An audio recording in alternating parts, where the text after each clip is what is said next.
On a eu l'information qu'on allait avoir des cacaoyers aussi. C'est vrai que ça, c'est une culture qui n'est pas dans nos habitudes ici. Mais quand on regarde les revues documentaires et tout, et en tant que technicien d'agriculture, je pense qu'avec l'expérience qu'on a et tout, on peut essayer de s'adapter.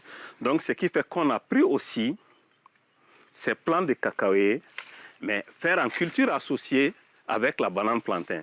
Donc, quand vous regardez aujourd'hui, ça, c'est un cacaoyer qu'on a mis en terre ici, qui a été remis par l'État justement, et ça a été planté à son 3e mois aujourd'hui.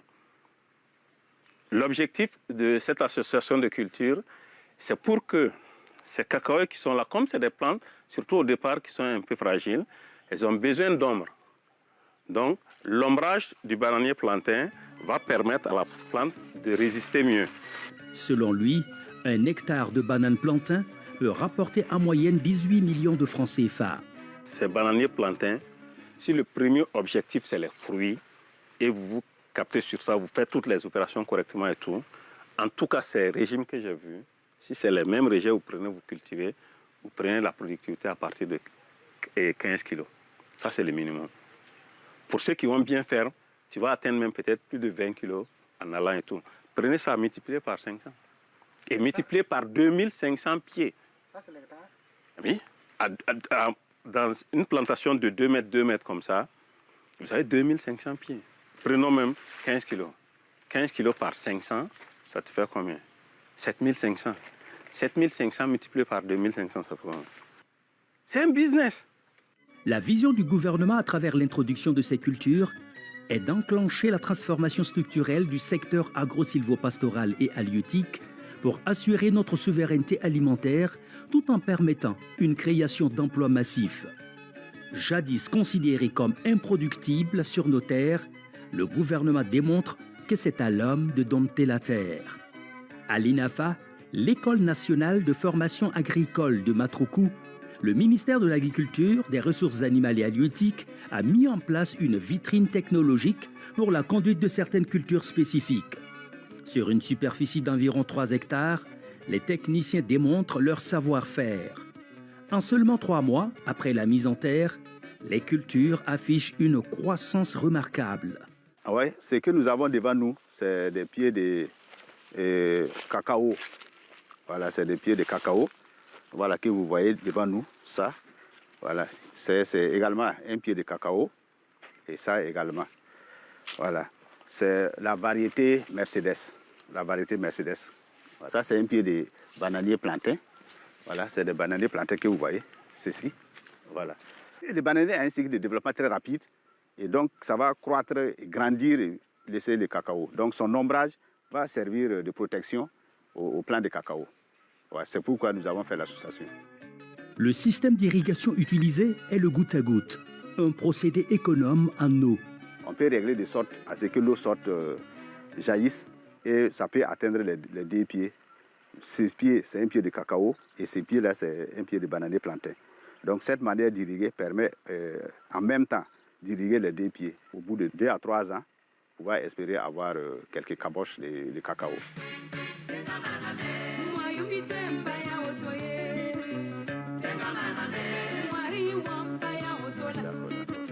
Et il faut dire que nous sommes sur la vitrine bananier cacaoé que les plus hautes autorités du pays ont voulu mettre en place pour permettre donc aux différents acteurs d'expérimenter ce genre de production qui, jadis, il y a un passé récent, personne n'y croyait. Ce champ sert également de cadre pédagogique. Alors donc, ce site également nous permet, en tout cas, de montrer ou d'initier nos apprenants à la production de ces cultures-là. D'autant plus que ces cultures font partie des modules enseignés à l'ENAFA de Matruku. Également, les universités, au niveau national, même au niveau international, qui ont en tout cas le besoin d'apprendre comment on produit la banane plantain et le cacao dans un environnement tropical. Eh bien, le site va servir en tout cas de tremplin pour améliorer en tout cas leur apprentissage.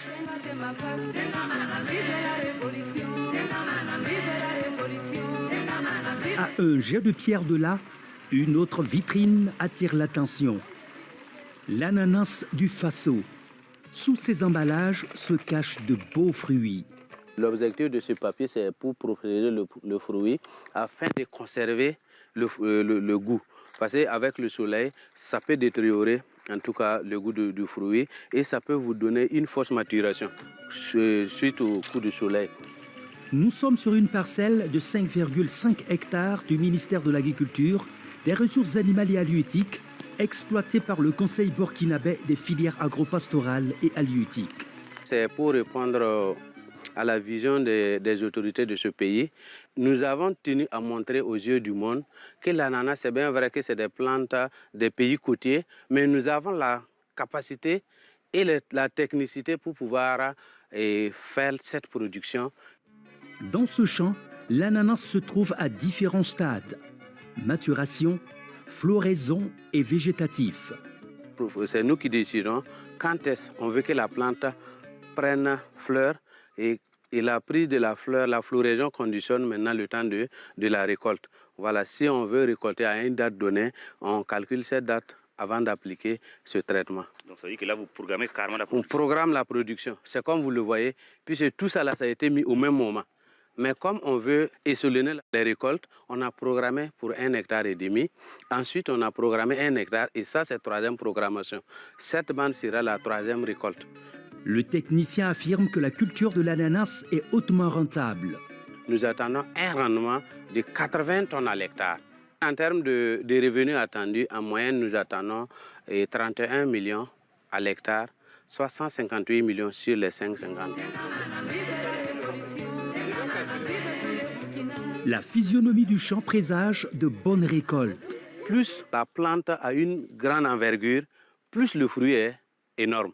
Avec l'œil de l'agronome, nous avons un fruit à peu près 0,90 kg. D'ici la récolte, ce fruit va atteindre à peu près 2 à 2,50 kg. Nous avons à peu près 1 mois et demi pour récolter ce fruit. Les premières récoltes d'ananas sont attendues à la mi-décembre 2025. En plus des fruits, les rejets de l'ananas constituent une importante source de revenus pour le producteur. Mais après la récolte, les rejets devront encore attendre environ 3 mois pour atteindre la maturation. Et quand vous prenez ce pied, on a 7 rejets par pied. Donc ça veut dire qu'un pied, on a minimum 5 rejets. Et la production ne va pas se limiter à un cycle. Ça veut dire l'avantage d'avoir beaucoup de rejets, ça va nous éviter encore de passer un marché pour acquérir d'autres rejets. Et peut-être même nous-mêmes, on va fournir à d'autres personnes. Parce que les rejets que vous voyez comme ça, pour 1 hectare, on a minimum un rejet de 5 hectares. Donc ça veut dire que nous avons fait 5,50. Nous allons avoir environ les rejets de 25 hectares. Au terme de cette première année d'expérimentation, les résultats confirment que le Burkina Faso a bel et bien le potentiel de produire le cacao, la banane, plantain et l'ananas. Des cultures qui, au-delà de la sécurité alimentaire, ouvrent de nouvelles perspectives économiques pour le pays.